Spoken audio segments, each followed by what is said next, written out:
Okay, Shabbat Shalom. Shabbat Shalom.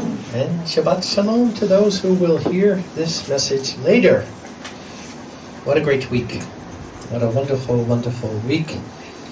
And words cannot express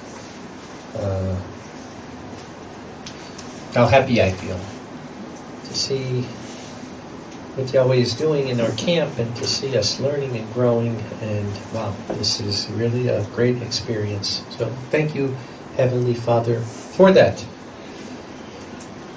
I want to give a message today on Yahweh's pure language. Because we just heard in the Torah portion that there will be, the Bible says, a clear lip or pure language that will be taught in the kingdom. And I wondered for the longest time, what is that language? I used to think it was Hebrew, but I realized it's not Hebrew anymore. So today I want to share that language. I said this in the class about the problem with trying to just be a positive person. The problem with trying to be positive is that you have to think about it. It's not automatically. So if you have to think about being positive, it's not good enough. That you have to condition yourself to automatically do something a certain way through your nervous system, to automatically see every situation through the eyes of Yahweh. And I realized, trying to learn different languages, that really language is the same way. You can't try when you're learning a language to translate. So I can't hear something in one language and then think in my mind to translate in another language, because by the time you do it, it's too late, And if you're a translator, forget about it. You'll never get anything done. So you can't learn a language by interpreting what you hear from one language to the other, but you must memorize the words and phrases of a language and think in that language to truly understand it. And I thought about this because, as you can go to college and you could learn any language, French or whatever. And then I thought, well, little kids that are 1 and 2 and 3 years old, they're not learning language on a college level. They're basically just memorizing. They're memorizing what's taught to you. And it doesn't matter what language it is. It's all the same way. Anywhere you go in the world, a child learns a language simply by memorization. So it is the same with the true language of Yahweh. We need to train ourselves to automatically think in the language of Agape. That is Yahweh's pure language. The language of Agape. And not to translate it from our natural language of our human nature. So the same way that I can't think of, I see a Hebrew person and Manishma, how are you? You can't take it and translate it. It's the same day that's going to work in Yahweh's pure language. You can't take it from your human nature and try to translate it into the language of Agape, because it's not going to work.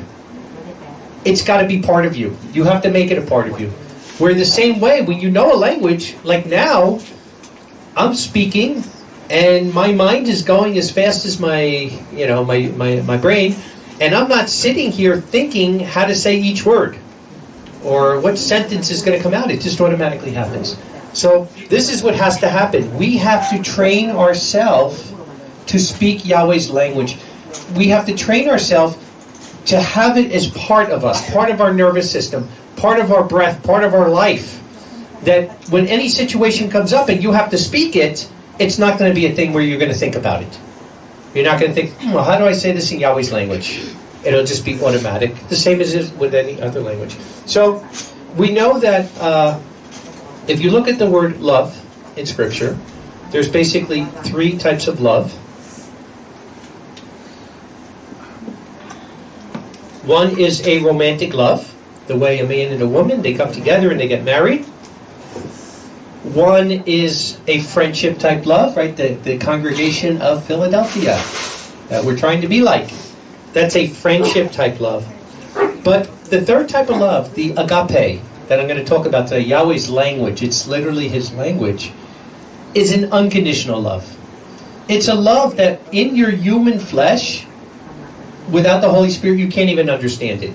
It's a love that is absolutely unhuman to even have. It's only by the Ruach HaKodesh that can help us to learn this language. And again, it's got to transform your human body in order to learn this language, or you're not going to learn it. Because now we're speaking the language of human nature, not the language of agape.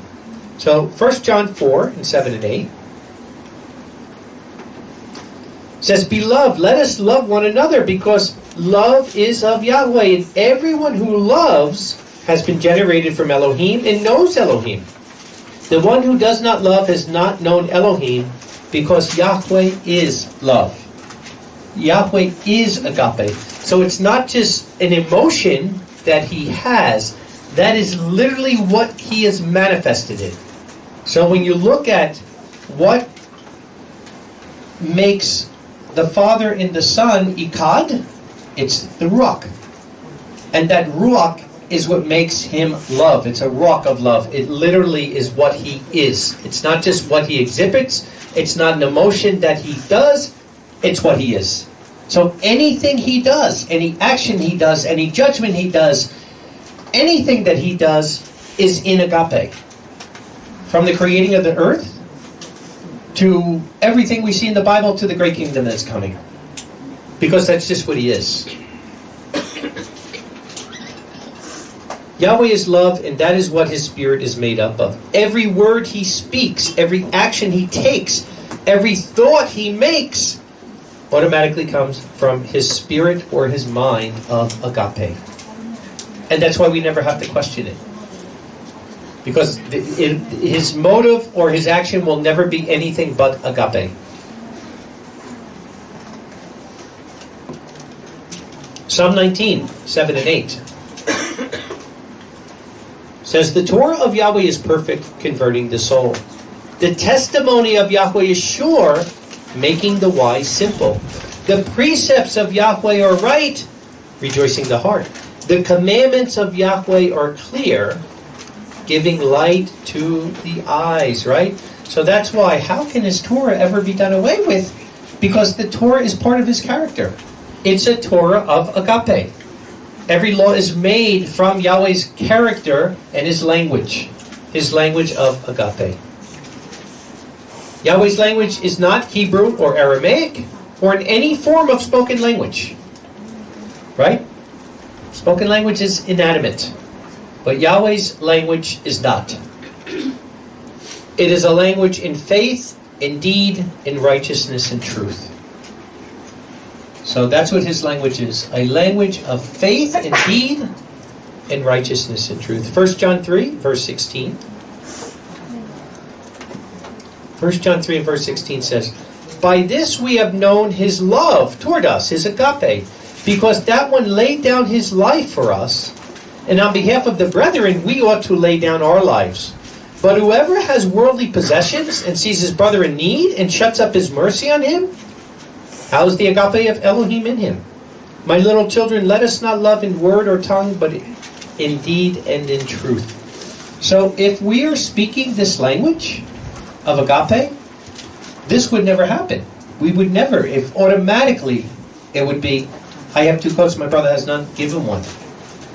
You know, it would automatically be this kind of thing. The language speaks in what we do and not what we say. It's a language of faith. It's a language of deeds, not the language of words. And it is the purest caring for our brother as ourselves. Remember the two greatest commandments? Love Yahweh with all your heart, mind, soul, and strength, and love your neighbor as yourself. So you can't do that without speaking Yahweh's language. Because again, the love of the world is not the love of Yahweh. It's a different type. It's a totally different type. Only through Yahweh's Ruach can we start to understand his language, his pure language. Language is simply an avenue for communication. You know, that's basically all it is. It helps us to communicate. In agape, everything is communicated by true righteousness of the Spirit of Yahweh, rejecting our human nature corrupted by Satan. So I find it pretty neat, as we have congregations all over the world, You know, and like I said, just in this tiny little room, we have people from the north, south, east, and west, from all over the place. And yet people can't understand how I could travel to east, you know, to Thailand or Philippines, or I can travel down south to Africa, you know, to Kenya or Ethiopia, or I could travel north, you know, up to the nations, up in Europe and these other places, or I could travel all the way to the west, to United States, to Nicaragua, South America. And I go and I don't speak the language of any of these people. And yet, we do speak the same language. We speak the language of agape. So people can't understand it. You're an American. How are you like this with these people? You know, why is there so much warmth? Why is there so much feeling there? And it's because we are speaking the same language. We're speaking the language of agape. Language is an avenue for communication, and we're doing that through that. Everything is communicated by true righteousness and the Spirit of Yahweh, rejecting our human nature that's corrupted by Satan. So that's the key. You can't speak two languages at the same time. And actually, as we'll see, when the kingdom comes, there is no translation. Either you speak agape or you're not there. Everybody there will be speaking the same language. Everybody will be one, as we read here in the Torah reading over here. Matthew 5, in verse 38.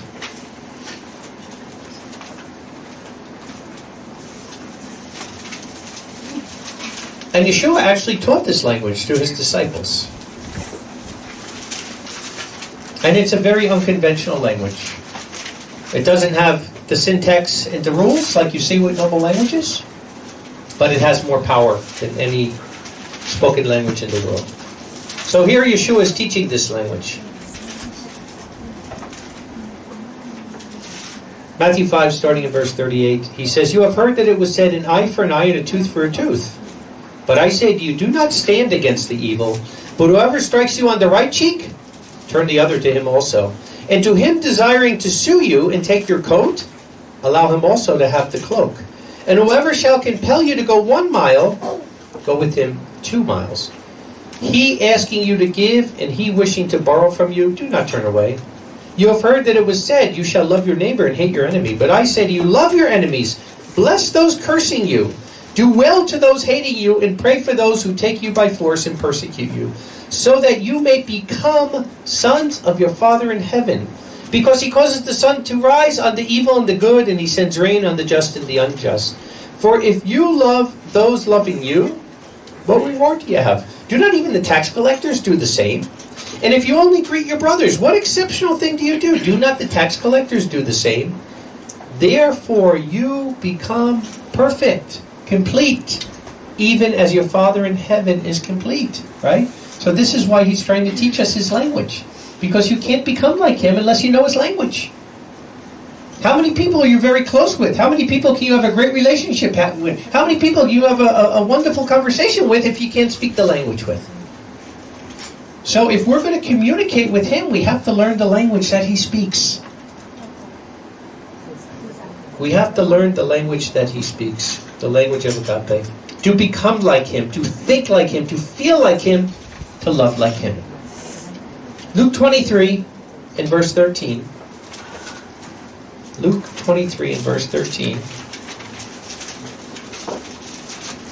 And let's see language here that is of human nature. Luke 23 and verse 13. And having called together the chief priests and the rulers and the people, Pilate said to them, you brought this man to me as perverting the people. And behold, examining him before you, I found nothing blamable in this man regarding that which you charge against him. But neither did Herod, for I sent him up to him. And behold, nothing worthy of death is done by him. Then chastising him, I will release him. And he had to release to them one at the feast. And they all together shouted, saying, take this one and release Barabbas to us. He who was thrown into prison due to some revolt and murder occurring in the city. Then Pilate again called out, desiring to release Yeshua. But they shouted, saying, crucify, crucify him. And the third time he said to them, for what evil did he do? Did this one do? I found no cause of death in him, therefore chastising him, I will release him. But with loud voices they insisted, asking for him to be crucified, and their voices and that of the chief priests prevailed. Right? More people spoke that language than spoke Yahweh's language. And Pilate commanded their request to be granted, and they released to them the one thrown into prison due to revolt and murder, whom they said, but he delivered Yeshua to their will. So we have to understand we're living in a world where people speak the language of the God of this world. They're not speaking Yahweh's language. And what was Yeshua's response? He spoke to them in his own language. Verse 33 and verse 34. And when they came to a certain place which is called Skull, they crucified him there, and those doers of evil, one at his right and one at his left. And Yeshua said, Father, forgive them, for they know not what they are doing. In dividing his garments, they cast a lot. So even as he's being crucified, and even as they are spewing hatred in their language of human nature, of Satan the devil, Yeshua answers still in agape. Everything he said was in agape. Because that's the only language that him and the Father know. They don't know any other language. And that's the language we have to learn. If you're going to communicate with Yahweh, if you're going to pray to Yahweh, if you're going to have a relationship with him, if you're going to have conversation, you have to learn his language. You have to learn his language. Matthew 12 and verse 34.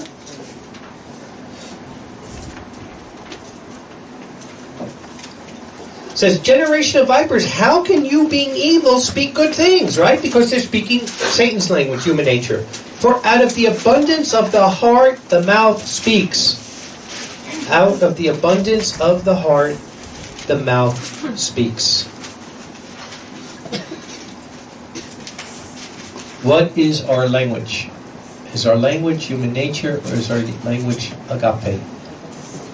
So the New Testament was written totally in agape. The New Testament was written totally in agape. Not written in Greek, Aramaic, or Hebrew. It's written in agape. All the rest are translations. The pure language is the language of agape. Let's look. Ephesians 4 and verse 17.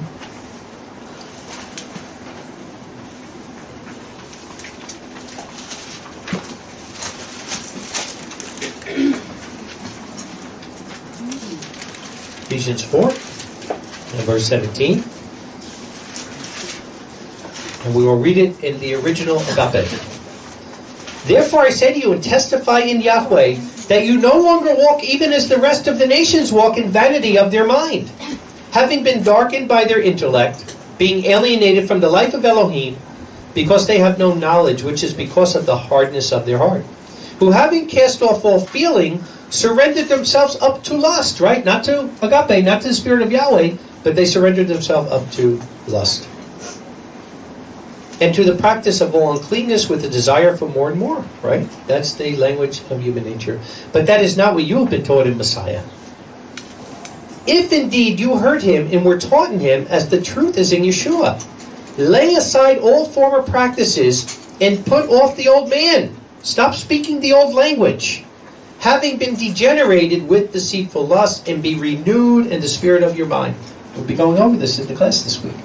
This is going to be one of our classes, right? Being renewed in the spirit of mind, and to put on the new man who is created by Elohim in righteousness and true holiness, in agape. Therefore put away from you lying, and speak the truth each with his neighbor, for we are members of one another. Be angry, but do not sin. Do not let the sun go down on your anger, and do not give the devil a chance. The one stealing, let him steal no more, but rather let him labor, working what is good with the hands, that he may have something to give to the one who has need, right? So it's not enough just not to do bad. In Yahweh's language, you have to do good. That's what the language is. It's not enough just not to do something bad. It's doing something proactive, something good. Let not any evil word go out from your mouth. Why? Because the importance of words. But words that are good and useful for edification, that it may impart a blessing to those who hear them. This is what we were saying. Our words give life. Or, in human nature, your words can take life. Your words can give life, or your words can take life. Like with Adam. Adam became a living soul. Do you want to just suck the life out of the air you're breathing? Or do you want to become like Yeshua, a life-giving spirit? And do not grieve the Ruach HaKodesh of Elohim, by whom you were sealed to the day of redemption. Let all bitterness and anger and wrath and turmoil and evil speaking be put away from you, along with all malice, right? It's not in Yahweh's language. They don't even have words for that. It's not even there. And be kind to one another, tender-hearted, forgiving one another, even as Elohim has forgiven us through Messiah. So, in other words, he's saying, speak his language of agape. That's what he's telling us. Speak his language of agape. We must not speak in the language of our human nature any longer, but the language of agape. In Hebrew, every word comes from a 2 or 3 letter root word, and that's why there's not a whole lot of words in Hebrew compared to other languages, because those 2 or 3 letter root words will make like 30 words concerning the same thing. So whether it's the word for school, school book, teacher, student, all of them come from the same root. And just a matter of what, prefix you put on or suffix you put on is where the word comes from. The new language, though, only has one root. Love. Agape. That's the only root. There's one root. And every word, every action, every thought stems from it. So it's a really easy language to learn, because there's only one root, if you want to really learn it. All it takes is surrender. Surrender of your corrupted language that you're speaking now to learn Yahweh's language. Zephaniah 3 and verse 9. We just had this, right? For then I will give a clear lip or a pure language to the people, to call all of them by the name of Yahweh, to serve him with one shoulder. What is he talking about? Because your head you could turn, your knees you could turn, your arms you could turn, but your shoulders is where you're going. Shoulders, you don't turn. There you go, straight where you're going to. And that's what he's saying. Everybody is going to be going on the same path. Everybody is going to be speaking the same language. And this is the language he's talking about. Everybody will be speaking the language of agape. The language of agape has only light. There's no darkness in the language. There's nothing of that. It has only faith. There's no fear. There's no fear. No word for fear in this language. It has only love. There's no words for hate, for revenge, or bitterness.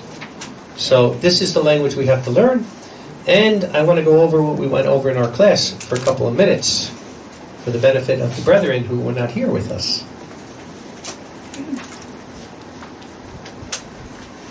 And it's from Dr. Emoto's scientific experiment that he did, which is really amazing when you think about this, I hope you get a copy of this. I'm happy to send it to you. And really, really think about this. This is powerful. Like, we think of words just as inanimate, you say a word and okay, but to think of what words really do, to think of that words change the universe. They change our being. Like I said, look at Lucifer, who became Satan by words.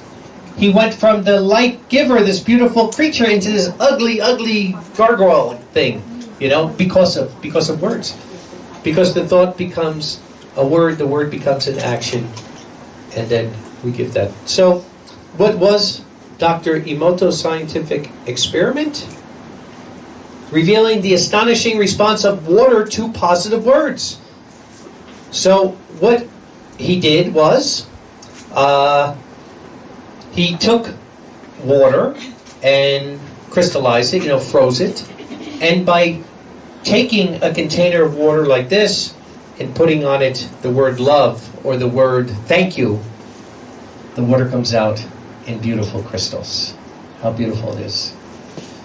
But when they put words on there like hate and whatever, what happened? They came out all distorted. They came out all corrupted. Water from clear mountain springs and streams had beautifully formed crystal structures, while the crystals of polluted or stagnant water were deformed and distorted. Distilled water exposed to classical music took delicate, symmetrical, crystalline shapes. When the words thank you were taped to a bottle of distilled water, the frozen crystals had a similar shape to the crystals formed by the water that had been exposed to Bach's Goldberg variation. Music composed out of gratitude to the man it was named for. How important music is, we're going to talk a lot about that this week with neural associations. Water samples, so that were bombarded with heavy metal and labeled with negative words, even words like Adolf Hitler. The water did not form crystals at all and displayed chaotic, fragmented structures. Wow. So what we see is, from his experiment, that even the thought of failure itself becomes represented in the physical objects that surround us. And that's why when you have a child, you don't say, don't spill the milk, don't spill the milk, don't spill the milk, because the mind has to think of spilling the milk before thinking of not spilling it. What you say is, be careful. Be careful. So we see that words can bring the thought of failure itself becomes represented in the physical objects that are around us. Now that we have seen this, perhaps we can begin to realize that even when immediate results are invisible to the unaided human eye, they're still there. When we send love, it responds back to us, right? When you send love, it responds back. We can begin to really understand the awesome power that we possess through choosing our thoughts and intentions, and even the process of healing if we only believe. Here we had a miracle last night, and it shows us that, right? How important are our words? And again, if this can be done to water, and it's a scientific experiment, right? It's a fact. And what does it do to us who are 60 to 70% water? Right? So to me, this is groundbreaking, but this is only the beginning. Because we see that Yahweh is in everything in the universe. Everything in the universe has consequences, and everything in the universe is from Him. And as long as you are speaking His language, your life is going to be formed in spirits of appreciation, spirits of faith, spirits of spiritual growth. You know, all these things are going to come. But if not, if you have all these things that bring disruption, you know, doubt and fear and all the other things, what's going to happen? You're going to look like those distorted crystals, because we are water. And literally, it will make you sick. The experiment suggests that water is not merely a passive element, but a responsive to the energy and intentions directed toward it. It implies that our words and thoughts can have a tangible impact on the world around us, even on something as fundamental as water, which to me, it's only the beginning. It challenges us to consider the power of our words and the intentions we carry in our hearts, not only in how we communicate with each other, but also in how we interact with the environment, right? Because again, we're destroying the environment as human beings, the ecosystems and all the things that Yahweh has. So, words of power. You know, when Yeshua came up to somebody and said, you know, your faith has healed you. When He said to a cripple, walk, you know, and they walked. These are words, the words that gave life, and are our words every day giving life. You'll be judged by every idle word, right? You'll be judged by every useless word. Are we taking that serious enough? Are we thinking about how our words can heal, or how our words can make somebody sick? The language of agape. It highlights the potential for positive change and healing that lies within our capacity to use language and intentions wisely and with love.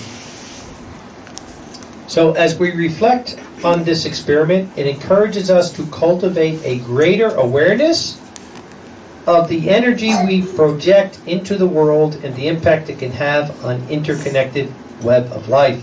It underscores the power of positivity and the potential for transformation through consciousness and loving communication.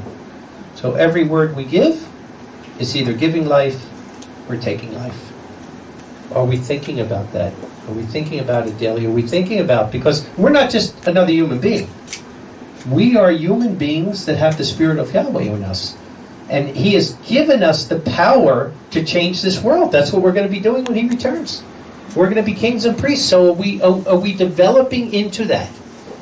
by developing the language of agape. Because again, in the kingdom, that's the only language. You won't have to worry. There'll be a lot of things to learn in the kingdom, but you're not going to have to worry about learning a language. Either you're going to know that language of agape and be there, or not. So if you don't know the language, you're not going to be there in the kingdom. The human mind is greater than any computer ever made. Your body is a printout of your thoughts. And like I said, I could, or not me or anybody, they could hypnotize somebody and put an ice cube in your hand and tell you that it's fire, and literally your hand will burn. That's the power of positive thinking, or thinking, just the power of belief that's there. The power of belief that Yahweh has given us, that Satan has corrupted by his human nature. And that's all the what ifs. That's all the buts, right, that he tries to bring in. Satan has corrupted by his human nature, teaching us not a pure language, but a language of pride, a language of doubt, a language of fear, a language of selfishness, a language of greed. But again, none of those words are in Yahweh's language. They don't exist. They're not there. It's like we said, even in Hebrew, there's black and there's white, there's no gray. There's no gray in Hebrew. These words do not exist in Yahweh's language, and if you have these words in your mind, they will manifest in your life. The same way, look at that water, look at those crystals, that is a reality, that if you have in your mind pride, doubt, fear, selfishness, greed, it's going to manifest in your life. That's what your life will become. You will become the words you speak and the thoughts of your mind. And that's why we have to take every thought into captivity in the obedience of Messiah. We'll be going over it this week. You have to take every thought into captivity because you have to stop speaking Satan's language. And you have to keep speaking only the language of agape. Yeshua healed the sick. He cleansed the leper. He made the blind see. He raised the dead by the power of belief. Hebrews 11:6, which has become our motto for our class here this year. But without faith it is impossible to please Yahweh. For it is right that the one drawing near to Yahweh should believe that he is, and he's a rewarder of those that diligently seek him. And when you really believe, when you have faith, then you're going to know there's a reward there. You're going to do it. Everything in life is pain and pleasure. So if you're not doing something, you have to say to yourself, maybe I'm really not believing enough. Why is it impossible to please Yahweh without faith? Because you can't communicate with Yahweh without it. You can't. You have to speak agape. And that's what agape is. It's a language of faith, right? Doubt, fear, that's not in this language. If you say it, Yahweh won't know what you're talking about. But faith is the core. That is the root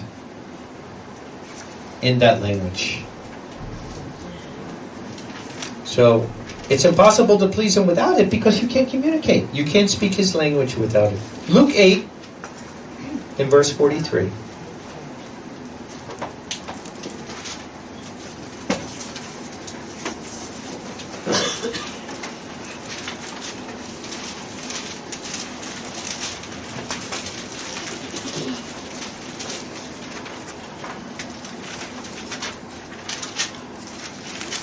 Luke 8 and verse 43.